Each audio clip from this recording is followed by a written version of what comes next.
I'm going to start off today's class before I turn it down to the recipe and do some chopping with today's device or the monthly tool for the kitchen.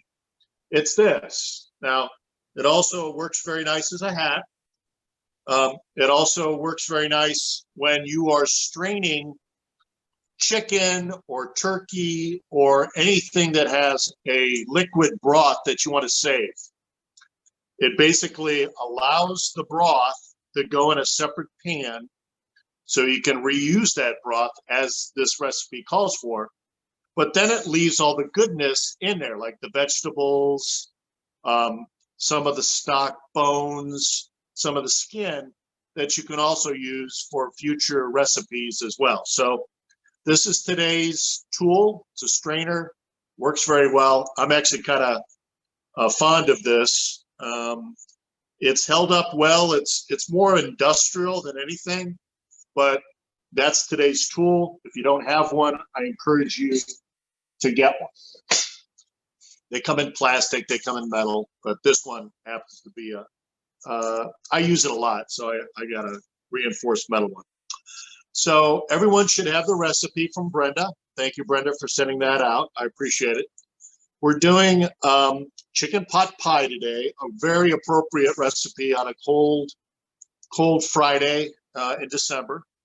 The reason I chose this recipe and doing chicken pot pie is there is nothing like comfort food on a cold day, even outside. Maybe you didn't go anywhere, but you're at home and you want to make something that's gonna satisfy and be welcomed. And I always find chicken pot pie always welcome. You can cook this fresh if you like, or this recipe, you'll see on the second page, it very easily makes a frozen chicken pot pie. I sometimes even, if I run out of time and I want chicken pot pie, I'll even buy some. There's actually some pretty good frozen manufacturers of chicken pot pie that are actually pretty good. But this one called for a good recipe. It's one we like in our house. Now it is 2 pages, but when you look at it real closely, the basic second page of this recipe is the pastry crust.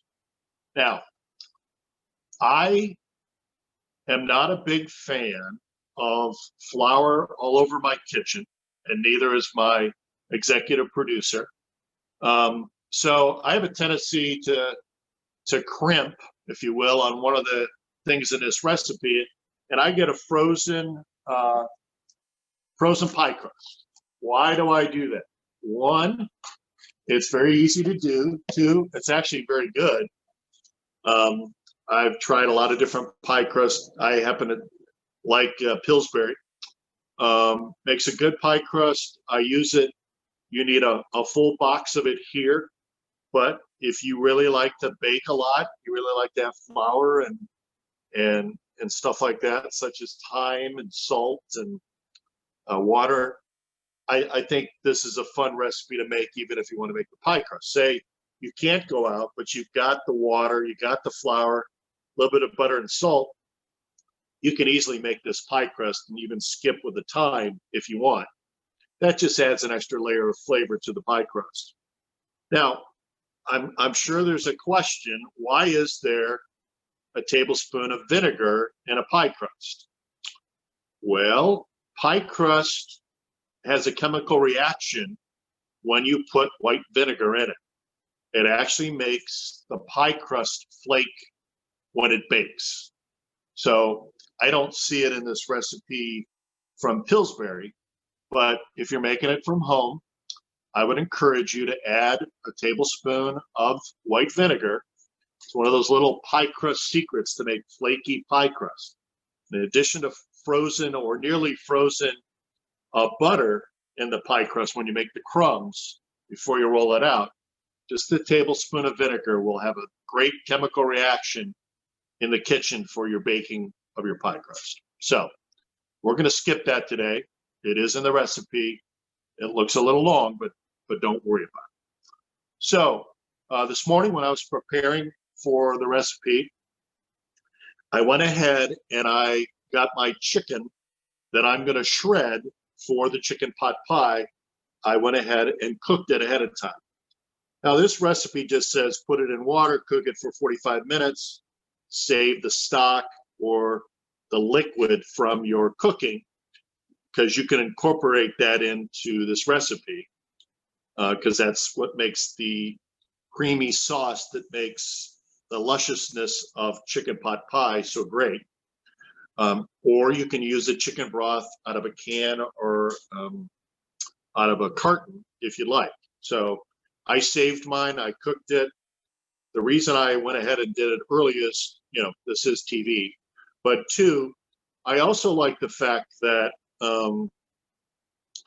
when I have the chicken cooked early, it's easier to work with. In other words, when I'm separating it, I can actually touch the chicken, not burn my fingers, and it seems to help there as well. So that's an important thing. The water doesn't call for seasoning. I never make pretty much anything on the stove that I don't put salt and pepper in it. So I'll put a little salt and pepper in it, season your broth. It'll add a layer of flavor, if you will, to your chicken. So all we're going to do then is we're going to shred the chicken. That'll be the next thing. And then we're going to go to the pot pie. If you want, you can make your pot pie right there, the crust. Or if you like, you can take it out of the freezer or fridge and just take that crust and get it ready for making the pie for the pie filling. So after we get that, then we're going to chop the vegetables up. And there's several vegetables in here. I'll show you a couple things that I like to add in mine, and I'll also show you a couple shortcuts. The reason I do shortcuts in chicken pot pie is it has a tendency to come out pretty good just using those shortcuts. Now, if you want, you can go ahead and participate and cut up everything. If you want, you can knock this recipe out in, even though it's a long recipe, in a very short order. But after we cut up the vegetables, we're going to slice the celery, we're going to slice the carrots, we're going to slice the onion.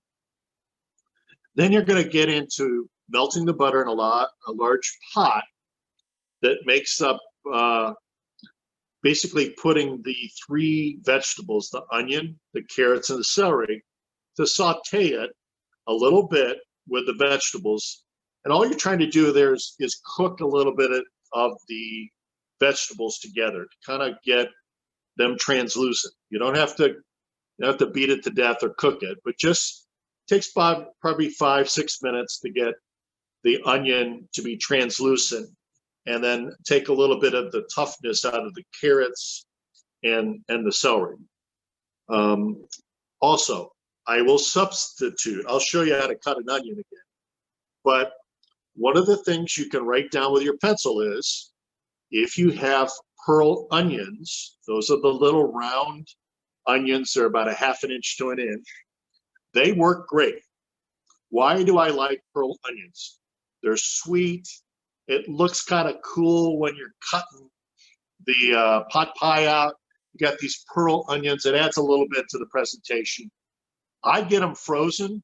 Kroger has a great bag of them. They're already skinned, prepared, ready to go in my recipe. I'll use a little bit of both today. I have some left over for a recipe I made recently with a pot roast. But it adds a little bit of class or presentation, if you will, to your pot pie. So then you're going to take the chicken that you've shredded and you put it back into the pot with the vegetables. Stir the chicken in. Now you're going to start combining everything together. This is when you put in the flour. Now there's also a substitute for flour if you want. If you have flour, great. Just put all-purpose flour in. Doesn't call for much. The quarter of that flour is to thicken the gravy and the broth. Now, this is a pie filled with vegetables and chicken. Then it has almost like a gravy, bechamel gravy in the filling, and you want to thicken it up. And how you thicken it is one of two ways. You can leave it on the stove, put a little bit of flour in it, and you want to cook the flour taste out of it. It takes about 5 to 7 minutes. But flour raw is not a good taste. Flour cooked is an excellent gravy starter. Maybe a lot of you used it if you were making Thanksgiving dinner at home. You can also substitute flour, if you like, with cornstarch. If you're a baker, you probably have some cornstarch. And a lot of people like cornstarch because it doesn't need to be cooked very long, and it incorporates a real nice gravy thickening agent. So I have both. I have my flour, but I also have my cornstarch, and I really like that. Argo is a good brand. Comes in a nice little container, relatively inexpensive. I've had that for a while. It's gluten-free. So if you have a gluten allergy in your house and not a corn allergy, cornstarch is a great substitute. If you want flour and you don't have anybody that's gluten sensitive, that's the way you go there and thicken up your vegetables and your chicken. So you got your chicken broth, you're starting to incorporate everything. If you want, you can put a bouillon cube in of chicken. Just taste it, make sure that before you do that you haven't over salted this recipe. Because chicken pot pie, because of some of the ingredients in it, i.e. the chicken bouillon, which is a lot of sodium, a lot of salt, that's a great additive. You just want to put that in and be careful before you add any more salt and pepper in there that you don't over salt the recipe. I don't use bouillon cubes. I use bouillon out of a jar. It comes, and I refrigerate it. But I really like it too. I pick it up at Gordon's food service, and it's a nice little container. I have it. I use it almost in all my sauces or sautés where I need a little bit of chicken flavor. You do not need that in this. You know, it's an option. And also another option is wine. For some of you, you don't have wine in the house. That's fine. If you want, you can add that in. It adds another layer of flavor. I will not be putting any white wine in mine today because at Thanksgiving I drank the white wine, so I don't have any. So, and I didn't get any from Kroger this week. So go ahead and start incorporating everything. Then you want to pour in the cream. This adds another taste level. Cream, butter in that gravy sauce is a wonderful additional flavor. Starts thickening up as you cook it on a low heat, probably 4 or 5 minutes. If you want, you can put salt and pepper to taste. Definitely taste it with a spoon before you put any more salt and pepper in it. You want to make sure that bouillon didn't make it too salty. Then you take and you have the pie crust that you've either handmade. This has thyme in it. It's a great additive in the pie crust, adds another flavor.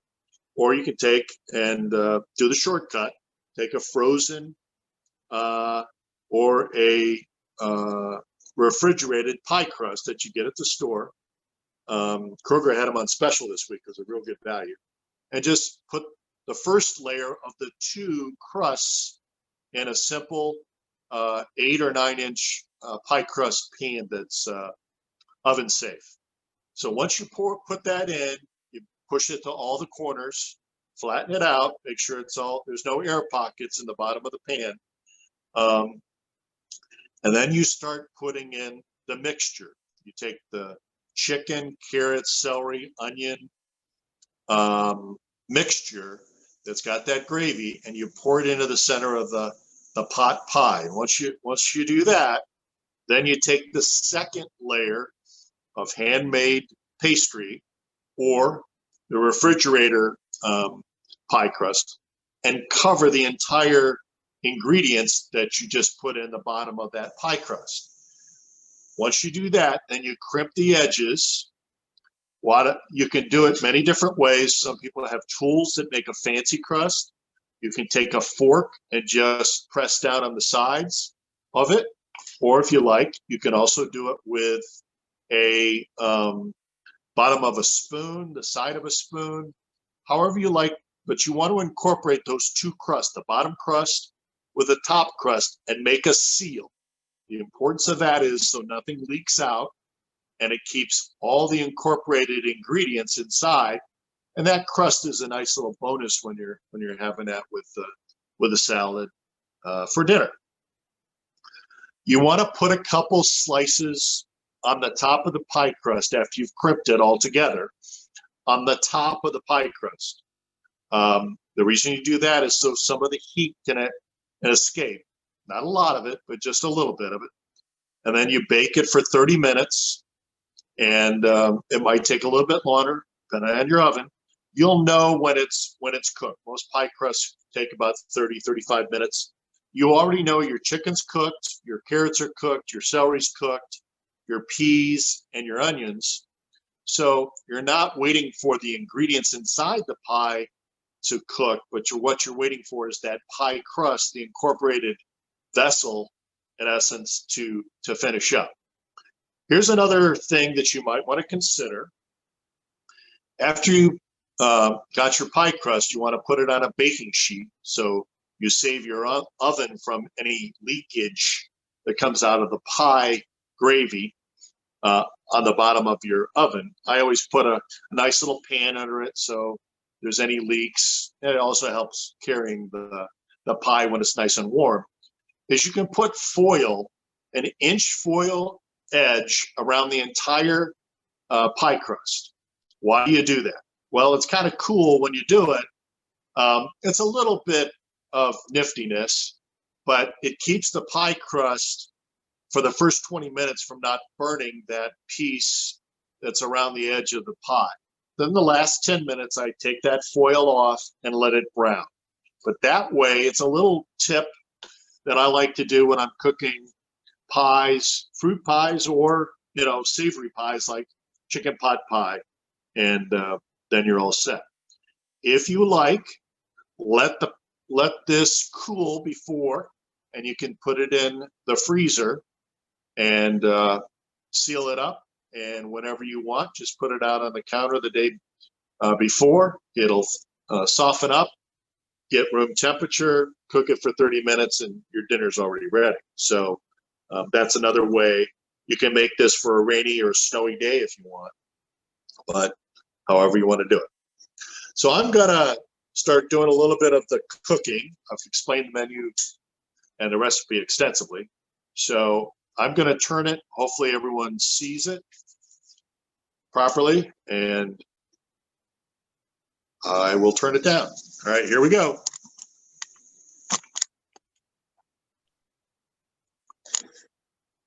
Mary, can you see that? Yeah, looks good. I see the cutting board. All right. All right. Whoops. Woodford. I woke Woodford up. All right. That's not too close. Oh, looks good. All right. That's the cooked chicken. Somebody's getting hungry for lunch. So all you're doing here is you're pulling the skin away. And see how I'm using 2 forks? And all you're doing here is basically taking the chicken and shredding the chicken for the pot pie. So the skin's away. I think that's why Woodford's here. He's hoping for the chicken. But see how it shreds nice and easy? It's nice and cooked. Make nice cubes.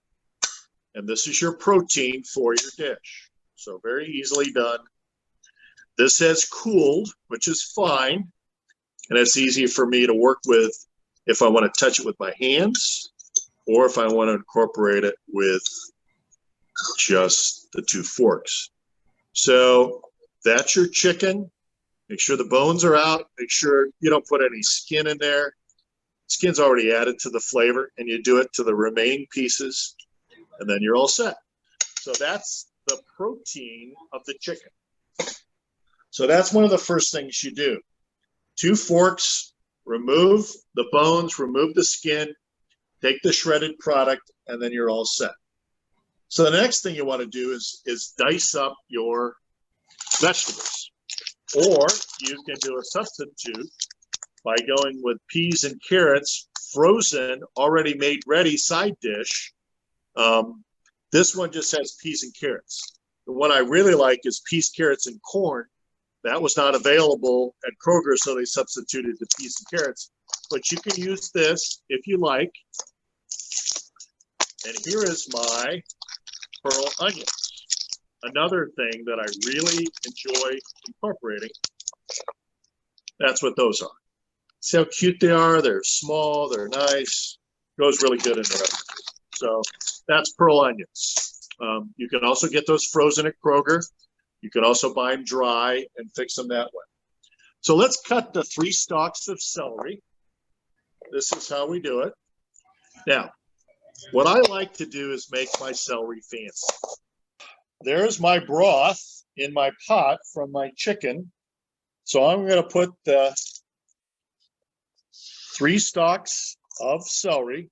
See how that's pretty? Isn't that nice? I like that cut. And all you're doing is taking, instead of a straight cut, you're taking it on an angle. So now this is your carrots. Get those all in line. Always put your finger back so you don't chop your finger off.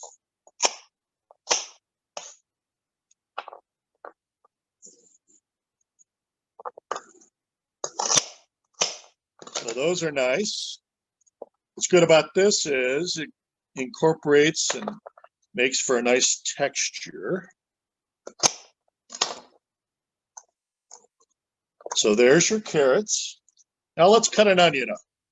Now this is what I would normally do, is cut this up, but I'm going to cheat and put pearl onions in it too.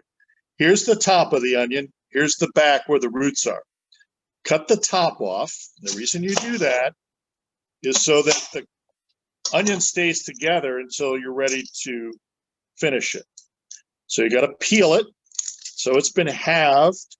The top's cut off.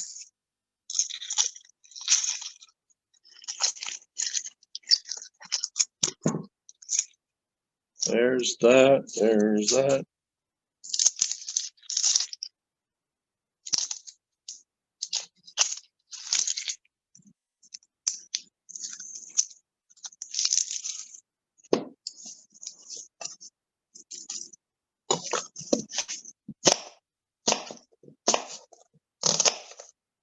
There's your half moons.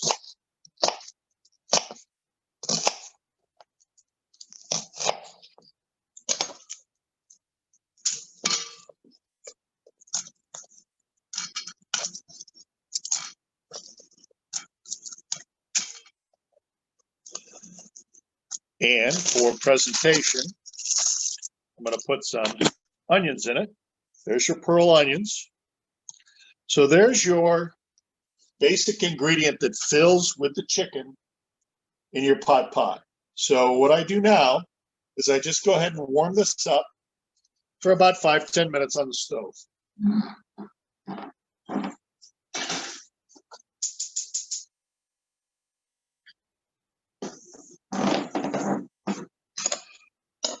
Here's another tip for you. See how my cutting board is here? Underneath my cutting board is a towel. You can do a paper towel. You can do a bath towel. You can do a kitchen towel. It's probably my preference. This is a kitchen towel. The reason I do that, it basically keeps it from moving on me. So when I'm cutting with a knife and I got that towel there, it keeps it from sliding around. So if your cutting board doesn't have little pieces of rubber to keep it from sliding on your counter or your granite, this is a great way to keep it secure. So now the vegetables are cooking. The chicken broth's in there. The bouillon's in there. And now what we want to do is incorporate either the flour or a little bit of cornstarch. So what I'll do here is I'm going to use cornstarch instead of flour, but you can easily use flour for this recipe. And all you're doing is putting in a simple quarter cup. So I'm going to do that now.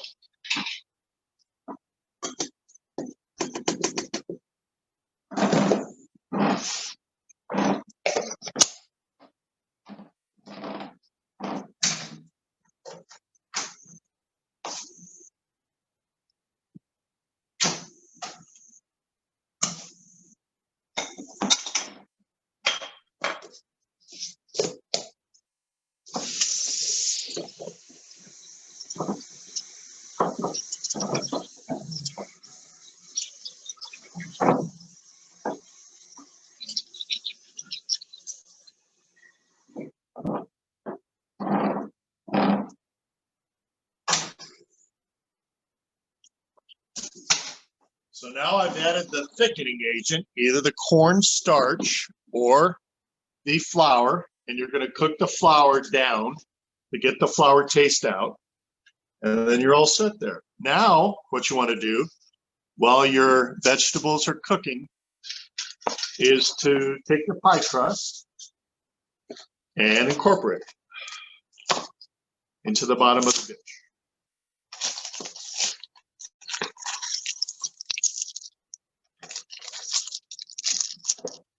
So you get 2 of these pie crusts like this in this box.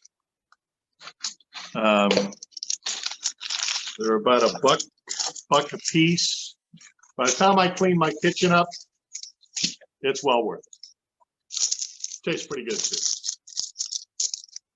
Don't want to offend any bakers out there, but all you're doing is taking it out of the sleeve, rolling it out. Sticks a little bit, but once you get it rolling, you'll see how. Get it in the center of the pan. This is a glass one. You might have a metal one, but all I'm doing is making sure that all the edges kind of come up. Stretch it a little bit if you need to, but it's nice and cold, so it's still pliable. It works, it works very nicely with you. But that's your pie crust. So all you're doing there is incorporating your pie crust very nicely to get ready for the filling. So what you do now is you pour the mixture in here, which I'm still waiting for it to finish. Let me excuse myself for a second.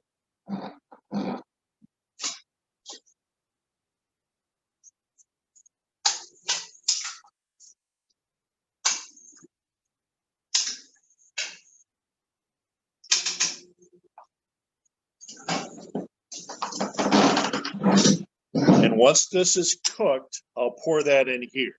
But due to time constraints, we won't.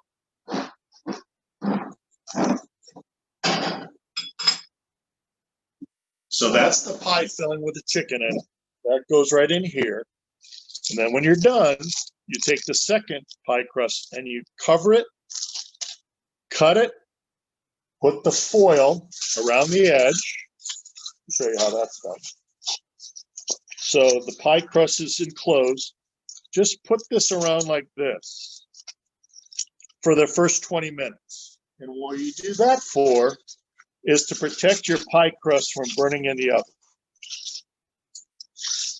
And it just goes around with the pie inside, all covered up, slices in here, and you're ready to go. So that is chicken pot pie. So,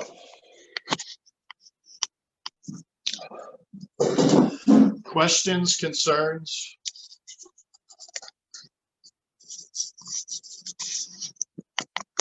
We can go live now, Brenda.